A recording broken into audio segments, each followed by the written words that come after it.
দর্শক, অন্তত ২৫ জন সাবেক এবং বর্তমান ঊর্ধ্বতন সেনা কর্মকর্তার বিরুদ্ধে গ্রেপ্তারি পরোয়ানা একটা চাঞ্চল্যের সৃষ্টি করেছে। সেই চাঞ্চল্যটা যেমন সেনা সদরে তৈরি হয়েছে, রাজনৈতিক মহলে তৈরি হয়েছে এবং সাধারণ জনগণের মধ্যেও সেটা নানাভাবে আলোচিত হচ্ছে, নানাভাবে তাদের মধ্যে শঙ্কাও তৈরি হচ্ছে। সেনাবাহিনী এবং সেনা নিবাস সম্পর্কে নানা ধরনের গুজব রটছে সামাজিক যোগাযোগ মাধ্যমে যে সেনানিবাসে উত্তেজনা চলছে, সেনা কর্মকর্তাদের মধ্যে, সেনা সদস্যদের মধ্যে এক ধরনের ক্রোধের জন্ম নিয়েছে।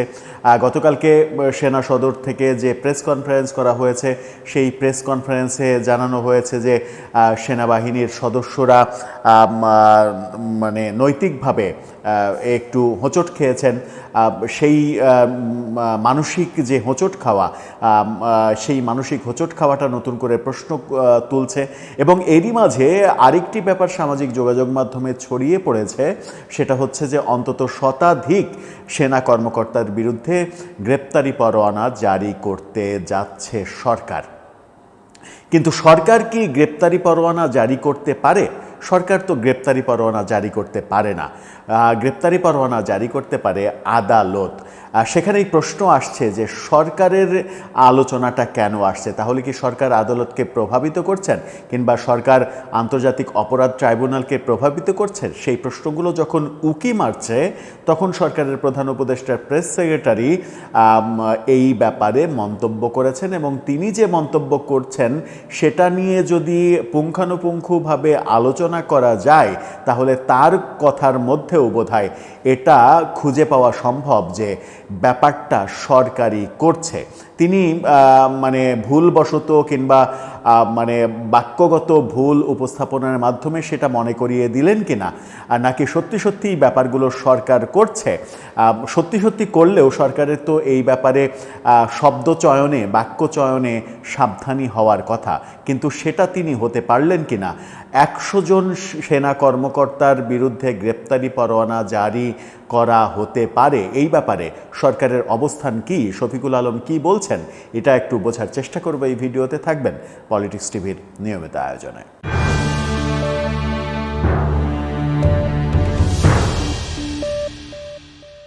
দর্শক, বলছিলাম যে খবরটা, যে গুজবটা, সরকার বলছে গুজব, যেহেতু সরকার গুজব বলছে সেহেতু গুজব হিসেবেই আমাদের ধরে নিতে হবে। যেটা খবরটা ছড়িয়ে পড়েছে সামাজিক যোগাযোগ মাধ্যমে, যে শতাধিক সেনা কর্মকর্তার বিরুদ্ধে গ্রেপ্তারি পরোয়ানা জারি করার প্রক্রিয়া শুরু করেছে সরকার এবং যে কোনো সময় সেটা ঘোষণা হতে পারে। সরকারের প্রধান উপদেষ্টা প্রেস সেক্রেটারি সেটা নিয়ে বললেন যে এই ধরনের কোনো ইচ্ছা সরকারের নেই, যে খবরটা রটেছে সেটা গুজব। কি বলছে গণমাধ্যম? এখন টেলিভিশনের শিরোনামটা আপনারা দেখে নিতে পারেন। তারা বলছে সশস্ত্র বাহিনীর আর কোনো কর্মকর্তার বিরুদ্ধে গ্রেপ্তারি পরোয়ানা জারির পরিকল্পনা নেই। পরিকল্পনা আছে কি নেই, এটা কি সরকারের বলার বিষয়, কিংবা আদালতের প্রসিকিউশনের বলার ব্যাপার? এই ব্যাপারটা তো নির্ধারণ করবে আদালত, গ্রেপ্তারি পরোয়ানা জারি করবে তো আদালত। কিন্তু তাহলে আদালতের সেই ব্যাপারটা, আদালতের ইচ্ছা আছে কি নেই, এই ব্যাপারে গণমাধ্যমে কি সরকার কথা বলতে পারে, কিংবা সরকারের কোনো প্রতিনিধি কথা বলতে পারেন?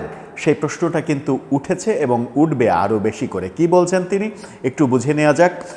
আন্তর্জাতিক অপরাধ ট্রাইব্যুনালের প্রধান প্রসিকিউটরের তথ্য উদ্ধৃত করে প্রধান উপদেষ্টার প্রেস সচিব শফিকুল আলম জানিয়েছেন, এই মুহূর্তে সশস্ত্র বাহিনীর আর কোনো কর্মকর্তার বিরুদ্ধে গ্রেপ্তারি পরোয়ানা জারির কোনো পরিকল্পনা নেই। অর্থাৎ আন্তর্জাতিক অপরাধ ট্রাইব্যুনালের প্রসিকিউশনের তথ্য তিনি বলছেন, কিন্তু গ্রেপ্তারি পরোয়ানা জারির মালিক কি প্রসিকিউশন? কোনোভাবেই না। গ্রেপ্তারি পরোয়ানা জারির মালিক হচ্ছে আদালত। আদালত কি করবে না করবে সেটা তো আদালতের সংবাদ মাধ্যমে বলার কথা নয়, কিংবা আদালতের কথা প্রসিকিউশনের বলার কথা নয়, আদালতের কথা প্রসিকিউশন হয়ে সরকারেরও বলার কথা নয়। এখানেই বিভ্রান্তিটা ছড়াচ্ছে, সেটা হচ্ছে যে এই ব্যাপারে সরকার হস্তক্ষেপ করছে কিনা আদালতে। যে 25 জন সেনা কর্মকর্তার বিরুদ্ধে গ্রেপ্তারি পরোয়ানা জারি করা হয়েছে সেটা নিয়ে একটা উত্তেজনা চলছে। আবারও 100 জনের ব্যাপারে যেটা বলা হচ্ছে, হ্যাঁ খবরটা না এরকম সম্ভাবনা নেই সেটা ঠিক আছে, কিন্তু বোধহয় ভাষাটা এরকম হওয়া উচিত ছিল যে আর কোনো সেনা কর্মকর্তার গ্রেপ্তারি পরোয়ানা চাইবে না প্রসিকিউশন, আদালতের কাছে চাইবে না প্রসিকিউশন। কিন্তু আর কোনো সেনা কর্মকর্তার বিরুদ্ধে কিংবা শতাধিক সেনা কর্মকর্তার বিরুদ্ধে গ্রেপ্তারি পরোয়ানা জারি করার কোনো ইচ্ছা কিংবা পরিকল্পনা নেই, এটা তো একটা সিদ্ধান্ত। এই সিদ্ধান্ত সরকার দিতে পারে না, এই সিদ্ধান্তের কথা সরকার বলতে পারে না, এই সিদ্ধান্তটা আদালতের সিদ্ধান্ত। এখানেই মানে ব্যাপারটা অন্যরকম মনে হচ্ছে। ব্যাপারটা অন্যরকম কি মনে হচ্ছে সেটা আপনারাও বুঝছেন, আমরাও বুঝছি, কিন্তু বলার হয়তো কিছু নেই। প্রেস সচিব বলেছেন যে আমরা আইসিটির প্রধান প্রসিকিউটরের দপ্তর থেকে জানতে পেরেছি যে এই মুহূর্তে সশস্ত্র বাহিনীর আর কোনো কর্মকর্তার বিরুদ্ধে গ্রেপ্তারি পরোয়ানা জারির পরিকল্পনা নেই, মানে প্রসিকিউশন গ্রেপ্তারি পরোয়ানা জারি করবে। শতাধিক সেনা কর্মকর্তার বিরুদ্ধে গ্রেপ্তারি পরোয়ানা জারি হতে যাচ্ছে, সামাজিক যোগাযোগ মাধ্যমে ছড়িয়ে পড়া এই দাবি প্রত্যাখ্যান করে শফিকুল আলম বলেছেন এই খবর সম্পূর্ণ ভিত্তিহীন ও মনগড়া গুজব। ভিত্তিহীন হতে পারে, গুজব হতে পারে, সেটা মানে সরকার তো না, প্রসিকিউশন তো সরকারি। সরকার বলতে পারে যে এই ধরনের চাওয়া, মানে আমরা শতাধিক মানে সেনা কর্মকর্তার গ্রেপ্তারি পরোয়ানা জারি করার যে প্রত্যাশা কিংবা আবেদন, সেই ধরনের আবেদন আদালতে করার কোনো পরিকল্পনা নেই। কিন্তু জারি করার পরিকল্পনা নেই, এই বাক্য দিয়ে ব্যাপারটা একটু গুবলেট পাকিয়ে যায় এভাবেই যে মনে হয় যে এই গ্রেপ্তারি পরিকল্পনাটা মানে সরকারের পক্ষ থেকে বলা হচ্ছে, যেটা কোনোভাবেই কাম্য নয়। এটা একেবারে স্পেসিফিকভাবে আদালতের উপরে হস্তক্ষেপ হয়ে যায়।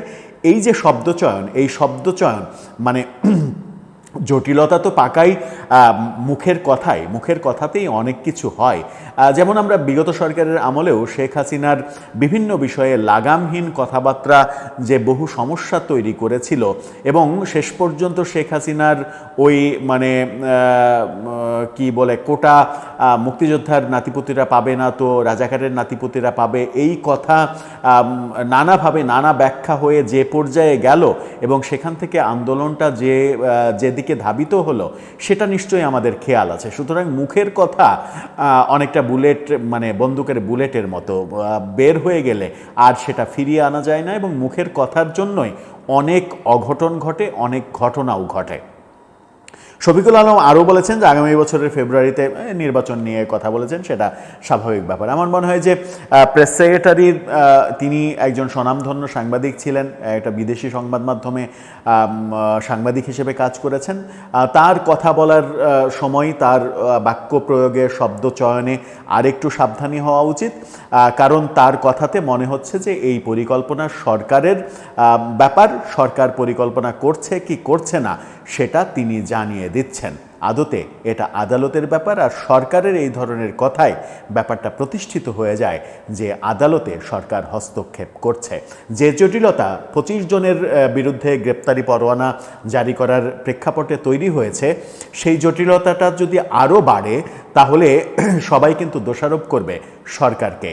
এতে সরকারের জন্য আরও বড় ধরনের ঝামেলা তৈরি হবে, কারণ সশস্ত্র বাহিনীর সঙ্গে সরকার যদি মুখোমুখি অবস্থানে চলে যায় তাহলে সেটা কোনো সরকারের জন্যই সুখকর কোনো কর্ম হতে পারে না। দর্শক, এ ব্যাপারে আপনার মন্তব্য জানিয়ে লিখতে পারেন আমাদের কমেন্ট বক্সে।